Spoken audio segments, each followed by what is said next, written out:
The Town are back on the road again on Saturday afternoon as they head to Lancashire to take on struggling Preston North End at Deepdale. Alongside me to preview what we hope will be the Town's first win of the season is the Lutonian journalist James Cunliffe. Jimbo, 3 points here and everyone will be much, much happier. Yeah, I think it's well doable as well. Indeed so. We will explain why straight after this intro. For me, it's the people and the spirit of the people as well. I love this town. I love this town. I love this town. You know what I love about this town is actually you. Everyone in it has got this massive soul. We're Luton people, and that's what we care about.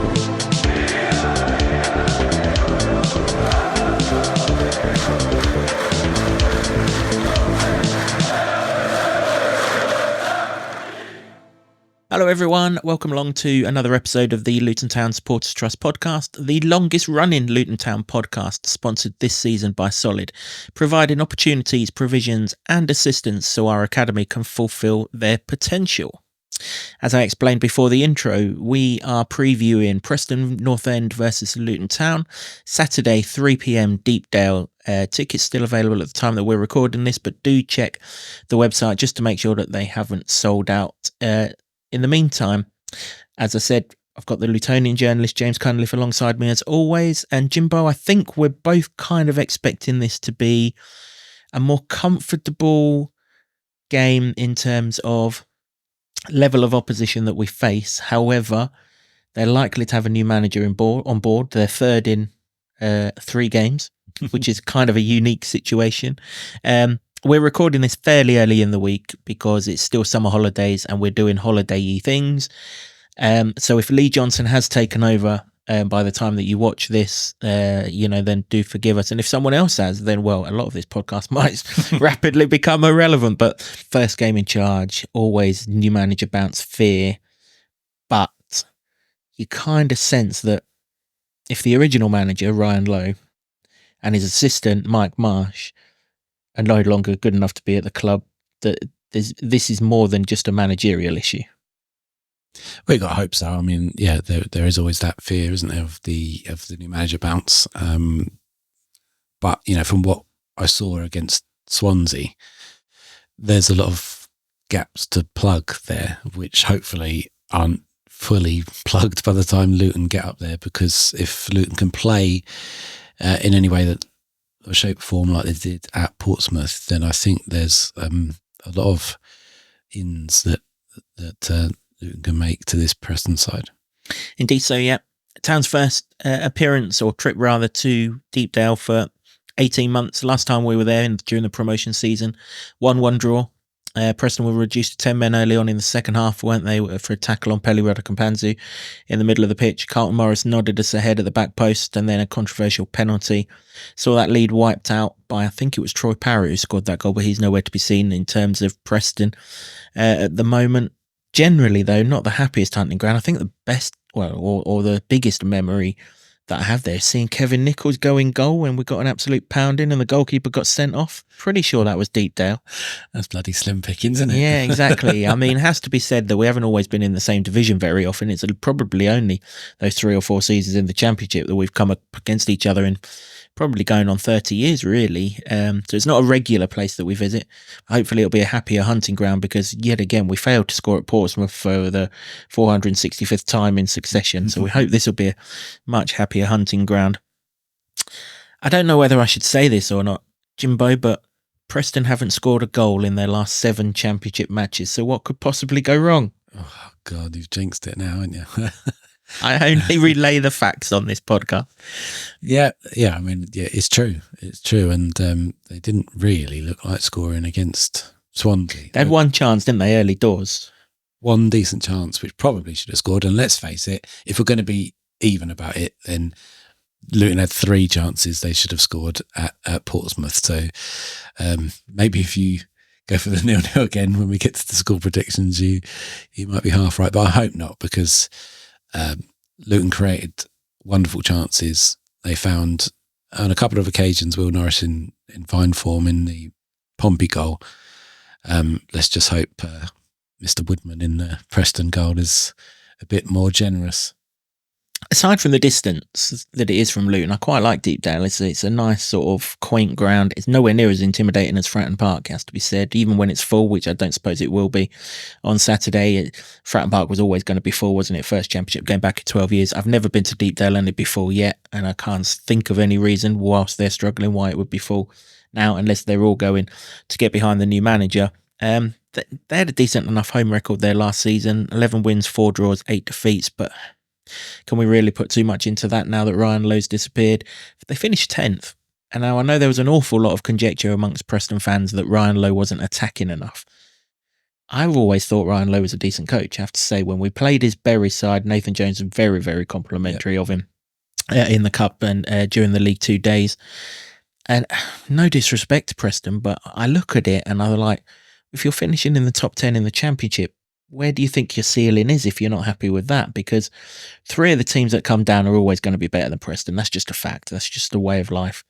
Then if you look at this season, you've got another side from the year before who stayed down in Leeds.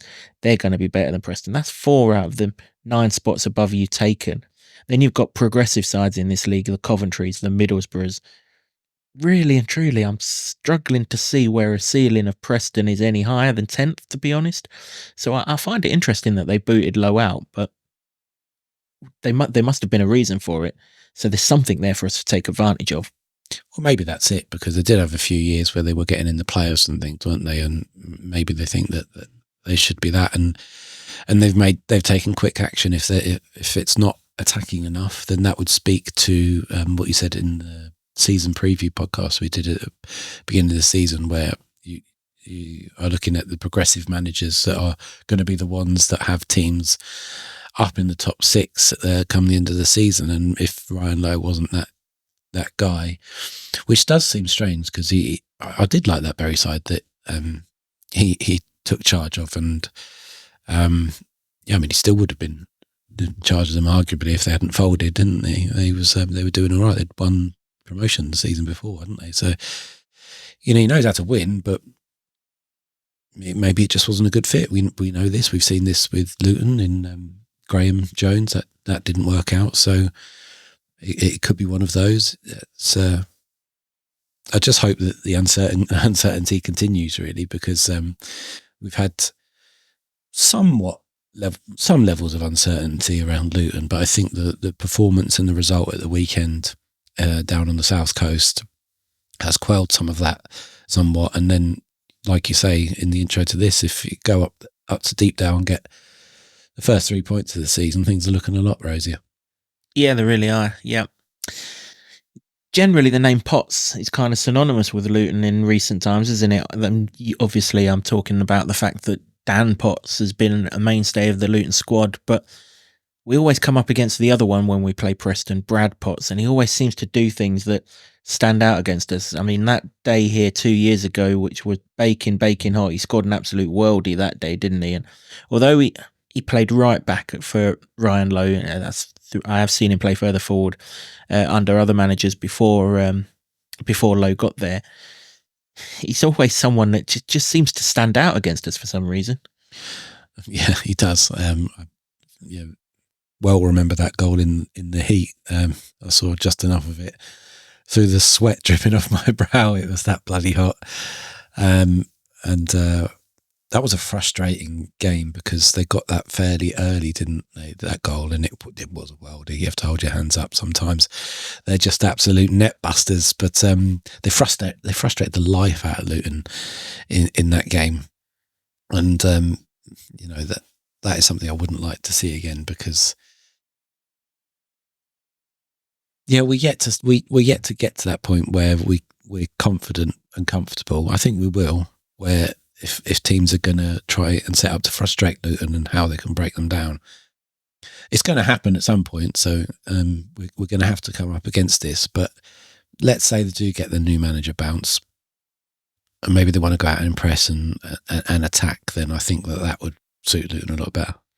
Yeah, I would agree with that. And I suppose if they're going to look to attack, Robbie Brady would be someone that they might attack through. Generally a left winger, got a really good cross on him.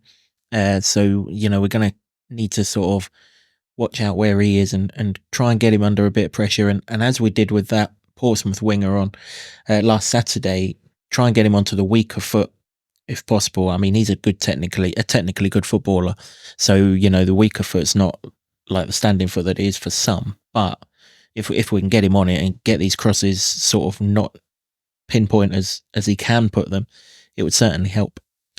Yeah, I think the one thing there, he's not going to be able to beat people for pace, is he's going to be up against Chio and Ruel Waters, who was very, very good at Pompey. That if Luton play a back four like they went with in the end, then they can double up there quite comfortably. And I think I still think he's quite clever if he's on his game, that he might figure out a way to get balls into the box there, but it's certainly not going to be getting down to the byline. And Ruel Waters did a fantastic job in it was Silvera, wasn't it, at Portsmouth, preventing after a couple of early forays where he did manage to get some joy, figured it out quite quickly to usher him down the flanks, and then you've got a better chance of either snuffing them out, or then the central defenders are going to get their heads on it, which turned out proved to be the case. So there's I think that's a really cause for positivity down that side of the pitch in a defensive sense for Luton at the moment. It's only 2 games, isn't it? But I think that he's building into this Luton side quite nicely. Yeah, we'll come on to the Luton side shortly, where of course we're forced into at least one change. But just one other person to watch out for in this Preston side, Emil Rees, the centre forward. He's kind of lively. He'll be the focal point for these crosses. He's tall, but he's mobile. He strikes me as the kind of player that Ted and Mengi would enjoy going up against, because he's not lightning quick. He's not likely to move away from him. Nice and physical, and Mengi loves getting involved in physical battle, much in the same way that Tom Lockyer did. So I'm comfortable that we can control him, but we do just need to make sure that none of these crosses hit his head full on, because he's generally a good finisher from what I've seen. Yeah, and that's part of what Mengi, being so young, you forget that he's only 22, and last season was really his only first full season in senior football, that he's still got lots of room to learn, which is good. He's good already, and Saturday's performance at Fountain Park showed that, a real level of maturity and fight and desire to beat players to the ball, which was good. So that is definitely something he's going to have to employ against this guy, because he gets a half yard in front of you and the crosses are peach, then I fancy he might do some damage. Yep. One good thing though about if they are putting loads of crosses in the box, looks like, bringing it back to a Luton persuasion, it looks like, well, I think we're fairly confident James Shea will be between the sticks. Of course, we're recording this before Rob's pre-match press conference. Tim Krul is still in around the scene, but vibes are that James Shea's the number 2 now. And he comes for a lot more crosses, and he's very, very good at claiming crosses as well. He took the pressure off the defence so many times on Saturday afternoon. He did, didn't he? Yeah, and I don't think we gave him the credit for that, so it's good that we give it here now, because he was an assured presence, which he was in the League One title winning season, wasn't he? He was Golden Glove man. Yeah, I mean, he went into bodies a couple of times and came up with the ball. His handling was sound. He had brilliant 15 minutes in the Premier League, as he likes to remind everyone. Hasn't conceded a goal for God knows how long. 2 years. Yeah, absolutely. So I'm comfortable. I mean, obviously, we'd love to have the number 1 goalkeeper there, Kaminski. But I don't think James Shea's... Kaminski is number 1 goalkeeper at this club, right? But I don't think the difference between Kaminski and Shea is quite the margin that maybe people think it is. I think that's disrespectful to Shea. I think they're different goalkeepers. Don't get me wrong. When we signed Kaminski, Rob told the world he wanted a goalkeeper who's primarily a shot stopper. You would say that Shea is primarily someone who is good at doing the other side of goalkeeping, the coming and claiming crosses, the physical side of it, really. So they're different goalkeepers, but I think we'll all be comfortable with Shazy in goal. Yeah, I think so. Well, I think one of the main differences is the agility and shot stopping, which you saw before he went on his madman streak at 30 minutes at Fratton Park. He pulled off a wonderful reaction save, and another one that sort of slightly tipped it onto the woodwork, didn't he? So that's Kaminsky, and he's got credit in the bank all day long because he kept scores down in the Premier League, and he was one of the better performers in that season, and it's good that he's still there. So I think as a backup, and this is only going on what I've seen of Tim Krul in the 2 cup games last season, I'd go with Shea if Krul's available. Yeah, me too. It's weird, isn't it? We could be going, if Krul's not available, we could be going from 2 goalkeepers on the bench to no goalkeeper on the bench. I'm sure they'll put the youth teamer on there just for putting him on there. But yeah, Shazy, if you can avoid the brain fade that we had from Kaminsky on Saturday, that would be very, very handy. And for the love of God, get a wriggle on with the goal kicks just in case. Don't need none of that shenanigans going on again. You mentioned a few minutes ago, if we do play as a back 4, do you see it, or do you just think it be status quo? We'll just revert back to the 3 at the back and stick to what we know until personnel change, or maybe until that international break comes along and they can work a little bit more on a back 4. They've clearly been working on it, because you don't defend with the quality and the confidence that they defended at Portsmouth just on a whim that he's just moved it around at half time. There must have been some work going on to have done that. So it's not like it would be alien, but I still get the vibes that he wants different personnel before he would go to that back 4. Yeah, I mean, it certainly looked like they'd worked on it. I mean, the obvious was clear from the Burnley game anyway, and not that Portsmouth were doing that, but and let's be honest, Burnley went and whacked 5 at the weekend as well. So maybe you've just got to hold your hands up to a certain degree while criticising some of the positioning for the goals, and just say Burnley are going to be a hell of a team this season.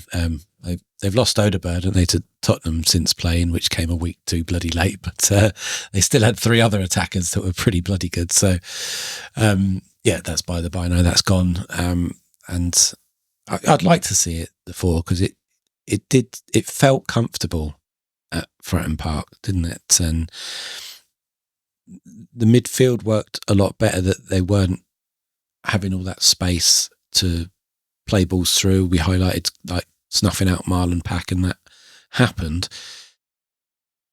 And then when they went to try and get down the flanks and get balls in, particularly in that stoppage time flurry, which was their only real second half inroads, it felt like the heading and the kicking away was going to be as it should be in those moments, quite calm and well positioned. So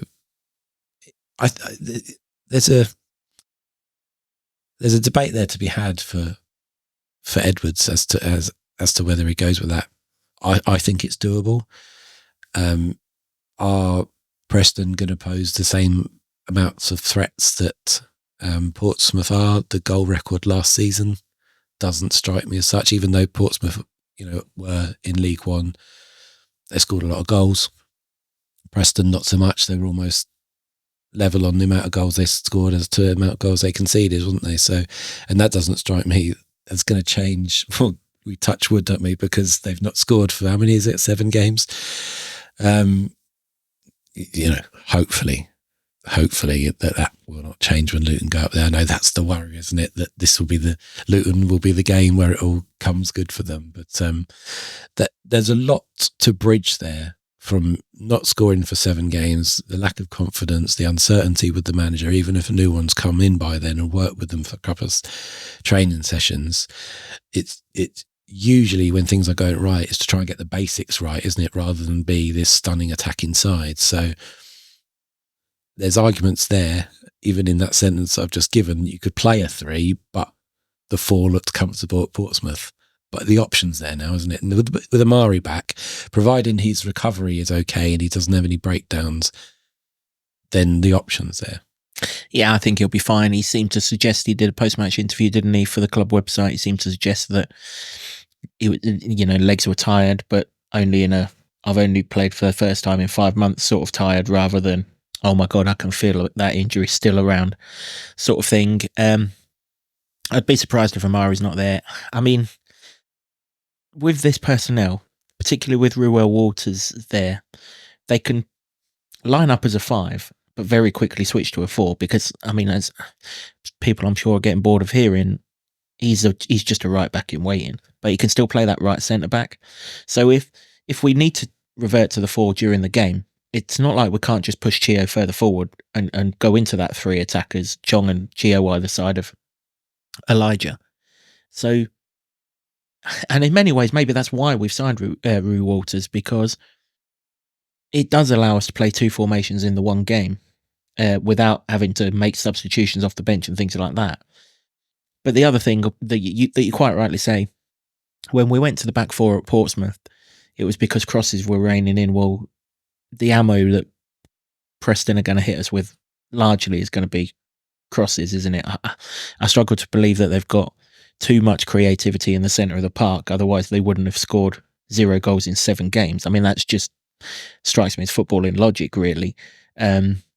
So maybe if we go to the back 4 and you've got Mengen, you've got Bell, and you've got doubled up down both sides, and you stop the crosses coming in, it becomes an easier afternoon then, doesn't it? And then it's all about how can Luton go up the other end and do some business. Well, if you did watch the highlights of their game against Swansea on Saturday, or against Sheffield United in the opening game of the season, there was a lot of space between fullback and centre back, an awful lot. And they're the kind of spaces that Luton target by playing 2 behind Elijah to get Chong down in the sort of penalty box channel. Morris not so much, but Chia gets there naturally anyway. And you can see if you get Clark on the ball in those areas that he was, and Baptiste to be fair, but you probably wouldn't want both of them going forward in an away game. But if you can get Clark in particular on the ball in the areas that he was on it at Fratton Park, you can see him picking an awful lot of joy and creating an awful lot of chances. And then it just comes down to, does ball go in the onion bag? Yeah, I mean, from the highlights of the Swansea game at the weekend, if I was the new manager going in, the first thing I'd do would be closing those spaces because they were getting in regularly, and Chong would thrive off that. You think about, it wasn't the outcome he wanted, but if you watched the pre-season game against Lviv where he got piled into the stairs, on why he had stairs next to it, which I don't know, but he was getting into those positions and just sort of on the 18-yard line at the byline to cut back, and that would be quite dangerous. And that strikes me as an avenue that would benefit him. And on the other side, Chio as well. I still didn't see him flying so much against Portsmouth. He's still feeling his way back into this side, isn't he? But he was much more solid than he was against Burnley, that's for sure. But I think it happened both sides. Certainly from the highlights package that was available for the Swansea Preston game, that there could be joy for both of them there. Yeah, I would agree. I mean, you look at the 2 centre backs that lined up in that game for them. I mean, Liam Lindsay, we were supposedly rumoured to be interested in him during his sort of previous days when we were under Nathan Jones. He went to Preston, which is fair enough. And Jordan Story, I mean, neither of them sort of strike you as players with pace. Certainly Lindsay's a huge set-piece threat. He's kind of their Tom Holmes equivalent, if you like, in terms of stature. So hitting them with a bit of pace, well, Elijah's got plenty of that. So I really do like the way that our attack lines up against them. It's just whether we can defend as well as we did against Portsmouth and not sort of reverts type. I'm kind of comfortable here because I think we can defend high up the pitch, because Reece isn't going to do what Odebert and Koleosho had an absolute field day. That's not on. And then you look at their sort of wider players. Well, Robbie Brady's not going to do it either. That's just not on. I don't really know the other winger, and I think he's a sort of Norwegian guy. I've not really seen too much of him. Maybe he can, but you'd like to think 4 or 5 defenders can deal with the running threat of one man, and even then the pass has got to be brilliant. And I look through this Preston side, and I probably shouldn't say this with the rivalry between Preston and Burnley, but I don't see anyone in this Preston team in the centre of the park that's picking passes like those Burnley midfielders. So I really would be disappointed if defensively we're exposed here, because I mean, the numbers tell you that they're not great going forward. Maybe there's a lack of cohesion. I don't know how many new signings they've got to bed in and things. But a team that hasn't scored in 7 aren't likely to suddenly pop up and score 4, are they? Without an awful lot of help from their opposition. So as long as we just stay strong, I really think this is about us at the other end of the pitch. And if we can score, I mean, even if they do score, based on what we saw of Swansea, Preston, you'd like to think we've got 2 or 3 in us anyway to cover it. In an ideal world, we get a goal into Eli and Morris, just because, a big game against QPR to follow. And it would just be nice to get those 2 up and running before the international break, really. Yeah, I'm not concerned about the attack, because there was enough in the Portsmouth game, albeit it was a goalless one, that strikes you that they could do that against most teams, and certainly away, where the home team are going to be expected to be more forward thinking. That could well work in Luton's favour. If Clark plays like he did at Fratton Park, he'll find those spaces. I've no doubt whatsoever. And then, it's a defence. When you were saying that, and you were saying, well, could be a 5, given that their forward stats, their goals aren't there at the moment, would you be disappointed if they sat up with a 5? I mean, I've been going on for so long on this podcast, haven't I, that I just see us moving into a 4. It just, I don't even think we're going to get attacked down the wide areas in the way that, certainly in the way that Premier League teams haven't, because they're not Premier League quality. But I look at them and I just, I probably would, because I don't think there's a need for 3 centre halves. Yeah, exactly. And I'd like to see us go and impose ourselves at the other end with Chio much further up the pitch. Obviously, if you play 5, Chio has to be somewhat deeper. But Walters is just, we've highlighted the fact that he's up against Brady.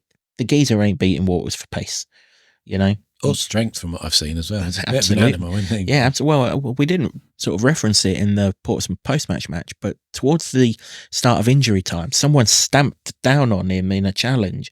If it was Ben Brereton Diaz, he'd have been rolling all the way to Chile, but he didn't. He just sort of felt it, accepted that there was a bit of pain, limped for a couple of minutes and cracked on with it. Had he been rolling and rolling and rolling, I'm sure the Portsmouth player would have been in a bit of trouble, because it was one of those ones that he knew what he was doing. He was late, and luckily Walter's leg wasn't there, otherwise it might have caused some serious damage. So yeah, he's very strong. He just looks a very, very good footballer. He just looks like he's a cracking defender who can go forward as well. So yeah, I kind of would be, disappointed. I mean, obviously I would always support what Rob does and what he goes with and things like that, but if you're going to go with a 4, this really does feel like a game to do it, because the threat against you isn't as strong as what it's going to be more when we go up against the more established sort of high end sides like your Coventries, who do have real attacking output, your Middlesbroughs, your Burnleys, your Leeds, your Sheffield Uniteds, those kind of teams. They could all score upwards of 60, 65, 70 goals this season. I don't get Preston ceiling that high for goal scoring. So yeah, why not? Why not try and impose ourselves? Certainly if they come down here and we were to play back 5, I really, really, really would be. But I'd like to see us impose ourselves, because it's got a huge pitch. You've got Chio to exploit one end, and of course the further forward Chio gets, Brady will have to drop deep anyway, otherwise the fullback's going to be one-on-one with Chio, and that's an accident waiting to happen. You've got Chong, who, like you said, will exploit it the other side. You've got Alfie, who loves to get forward as well. I think it's a perfect time. And you've got a goalkeeper who's comfortable behind a back 4. He's played behind a back 4 for Luton an awful lot in our earlier sort of League 2 days. The ingredients are there to do it, aren't they? Yeah, I think so. Certainly, if you're going to work towards that, then you've got to bed it in and work in these games. This seems like an ideal opportunity. I mean, I still think long term he wants Nakamba in front of a back 4, just as a shield. Just we all bloody want Nakamba. Well, yeah, we do. Back Yeah, 4, don't we? but he wants Nakamba there to stop the passing lanes that could expose a back 4. Yeah. So I can understand why he hasn't started the season off with that back 4, even though I called for it to happen. But yeah, here, I mean, surely you got an opponent here that you can impose yourselves on, And even the other night against Burnley, we ended up with a back 4. So that's 2 games on the trot now. I know circumstances, the sort of situation determined changing to a back four against Portsmouth, and to a lesser extent against Burnley because we were chasing the game. But we looked better with a back four on both occasions. So at some point it's got to be chanced to see how good it is from the start, isn't it? I think so. I think it's probably, in some degree, it's probably less about the defence and more about what you've got up front. That front three, that's always going to start if they're fit, isn't it?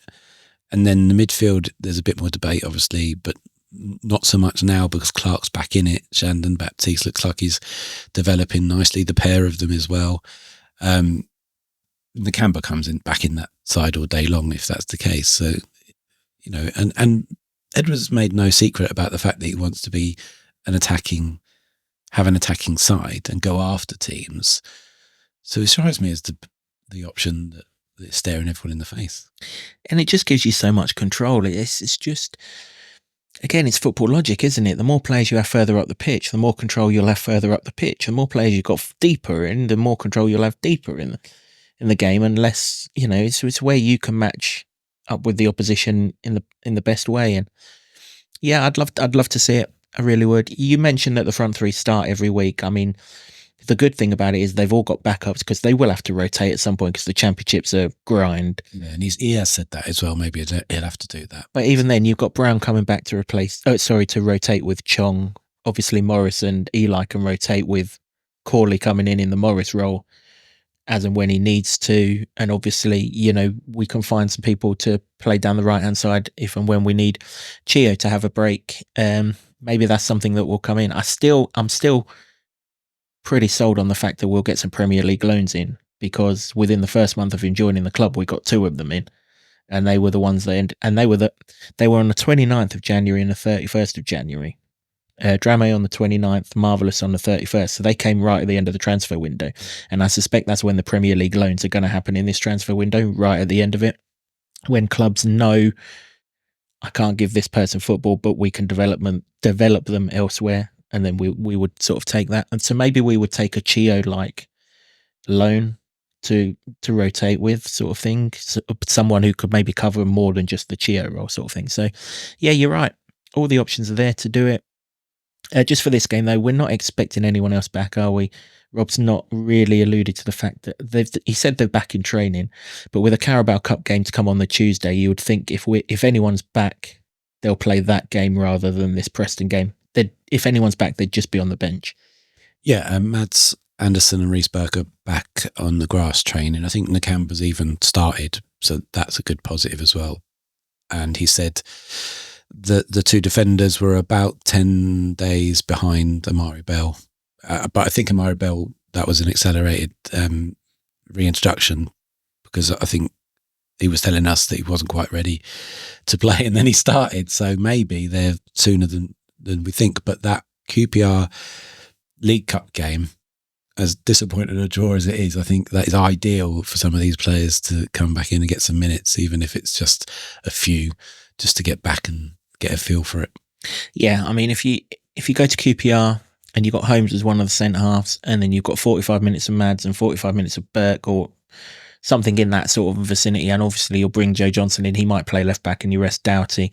We're not going to show our hand in that QPR game, are we? Because you play them in the league 3 days later. So yeah, exactly. It really won't be a case of anything close to a first team. Not that I'm trying to dispel people from going down to the game or anything like that, but if you're going down there expecting to see any Luton first teamers, I'd wager you'll be disappointed, unless the injury situation really has bitten since by then. But yeah, so coming back to this one, we're expecting Schaefer. Kaminski is the only change, I think, aren't we? Even if we do change formation, we won't change personnel. We'll just push Waters out to right back and shift Chio up the pitch. Yeah, I think that's a sensible one. I mean, no one in that side at the weekend had done themselves a disservice, and it was really a positive because of what we were facing in the week before that, which was panic stations from some, but but not the ones that matter, thankfully. Well, no, yeah. I mean, I wasn't panicking, because when you see those players come back, and you mentioned about 3 minutes ago, Jacob Brown, he's got to come back, and he will run all day long, and he scored goals in the Championship when he was there. So you forget that he's been out for so long. He provided so much towards Luton's attacking press when he was there. It was really effective, and that was in the Premier League. So when he comes back, that's another new signing, Phil, as well. Yeah, indeed. That's the thing. So many of these are going to feel like new signings anyway, even though they're not new signings, but they're more than good enough for the Championship. And we should remember that this window last year, everyone was praising us for signing for the Championship should we get relegated like everyone expected us to do. I think the kind of concerns in this transfer window is only because we were so close to staying up last season that people have forgotten that actually the likely plan was to be playing a Championship season, looking to get promoted again this season. We just kind of overperformed a little bit on initial expectations last season. But yeah, who knows? We might even have some new signings ourselves by the time this game kicks off as well. We're hoping that will be the case. As I say, we're recording this at the start of the week because with holidays and things like that, school holidays and everything else planned, we will get back to a normal schedule once the kids go back to school. And that can't be a day too soon either, can it? Yeah, it's hard work, isn't it, parents, these 6 weeks. But yeah, absolutely. Yep. But yeah, so if we've got some new players in, that's fantastic. I'm not convinced that we'd get a new player in and start him at Preston anyway. I think they'd only be on the bench and play the Carabao Cup tie against QPR. So I think we're fairly comfortable with regards to the team, fairly comfortable with certainly how we can hurt this Preston side. And we're comfortable that Luton can control the attacks that Preston deliver. So it will be interesting, therefore, on what we do with regards to the correct scores for this game. Jimbo, we've been massively out on both occasions. Hopefully we'll get a little bit closer and nail the first one. Preston v Luton. How does it end? I'm going to go for a conservative 1-0. 1-0? Yeah, 1-0. 8 games without scoring. Preston fans are going to absolutely... I presume it's 1-0 to Luton. Yes, 1-0 to Luton. 8 games without scoring. Preston fans are going to absolutely love Jimbo. This run can't go on forever, Preston fans, right? I've got a little bit more faith in you, even though I shouldn't have as a Luton fan. 3-1 Luton. Okay. 3-1 Luton. If there is a new manager bounce, it's going to be awkward for 20-25 minutes. We might have to concede to... That's what I'm thinking, that the score would be less.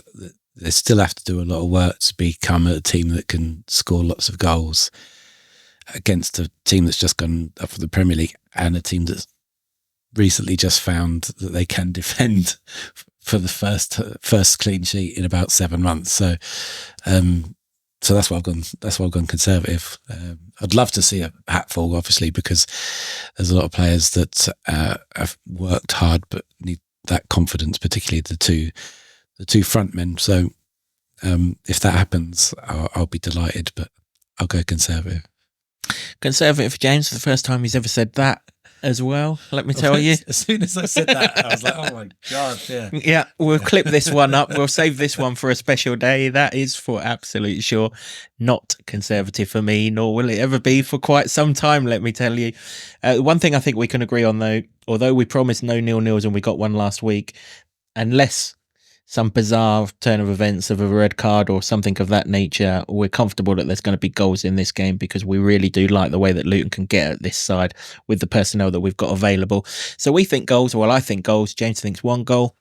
Let us know what you think. As always, we will give you a shout out. If you get the right answer, we will give you a shout out in the review episode for this podcast, which is going to be later than usual. It's a bank holiday weekend next weekend, guys.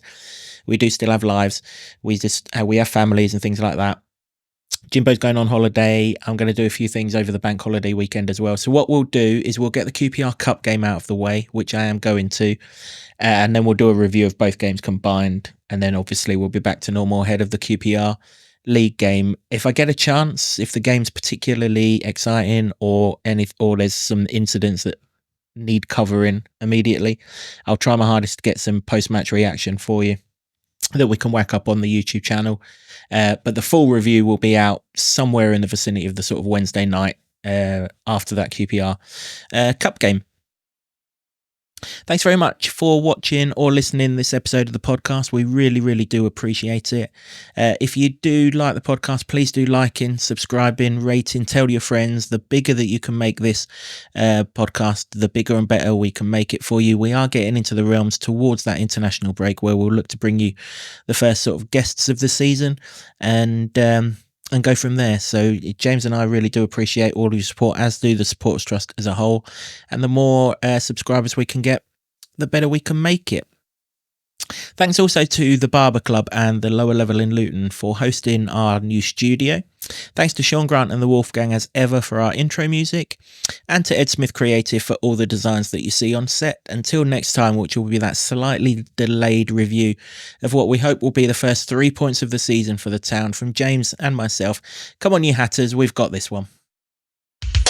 For me, it's the people and the spirit of the people as well. I love this town. I love this town. I love this town. You know what I love about this town is actually you. Everyone in it has got this massive soul.